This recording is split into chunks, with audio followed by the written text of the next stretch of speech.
అందరికీ నమస్కారము. నేను ఒక పర్సనల్ విషయం గురించి మాట్లాడదలుచుకున్నా. నాకు చిన్న ఉన్నప్పుడు ఇది ఒక ఇన్ఫెక్షన్ వచ్చింది. సాధారణంగా ఎక్కడి నుంచి వచ్చిందో కానీ నేను అప్పుడు అందరు పిల్లలతో ఆడేది పాత బస్తీలో పెరిగిన బేగం బజార్ దగ్గర ఫీల్ కానాలా. నేను బస్తీలో పిల్లలు అందరితో ఆడుకునేటోడిని. అయితే అప్పుడు ఒక ఇన్ఫెక్షన్ వచ్చింది. అది రుమటాయిడ్ ఫీవర్ అంటారు. రుమటాయిడ్ ఫీవర్ ప్రభావం అదొక ఇన్ఫెక్షన్. ప్రభావము ముఖ్యంగా మోకాళ్ళు గుండె మీద పడుతుంది. చిన్న ఉన్నప్పుడు మోకాళ్ళ నొప్పులు బాగుండే, మందులు తీసుకున్నా మంచిగానే. తర్వాత అన్ని ఆటలు ఆడేది, మంచిగా తిరిగేది. దాని తర్వాత గుండె మీద కూడా ప్రభావం పడు జరిగింది.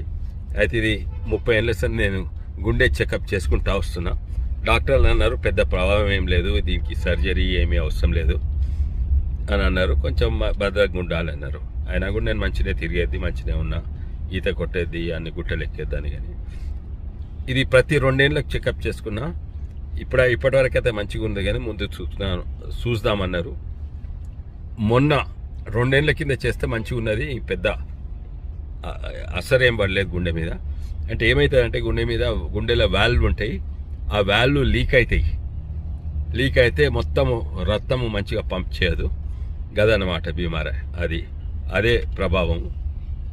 మొన్న మళ్ళోసారి అంటే 2 వారాల కింద మళ్ళోసారి చెకప్ పోతే వాళ్ళు అన్నారు ఈసారి కొంచెం ఎక్కువైంది లీకింగ్, ఆపరేషన్ చేసుకుంటేనే మంచిగా 3 నెలల లోపటే చేసుకోవచ్చు, అర్జెంట్ ఏం కాదు కానీ 3 నెలలు.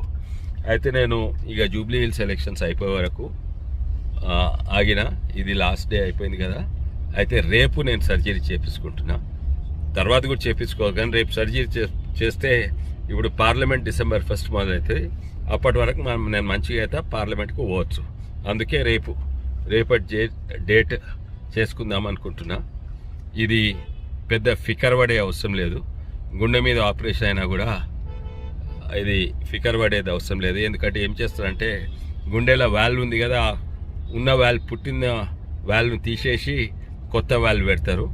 3 రోజులు హాస్పిటల్ ఉంటా, ఓ వారం 2 వారాలు ఇంట్లో రికవర్ అవుతా. ఇది ఎవరికి ఫికర్ అవసరం లేదు. మీకు ఎందుకు చెప్తున్నా అంటే మీ అందరికి కూడా నా మంచి కొరకే కోరుతున్నానని మీ అందరికీ కూడా తెలియజేస్తున్నా.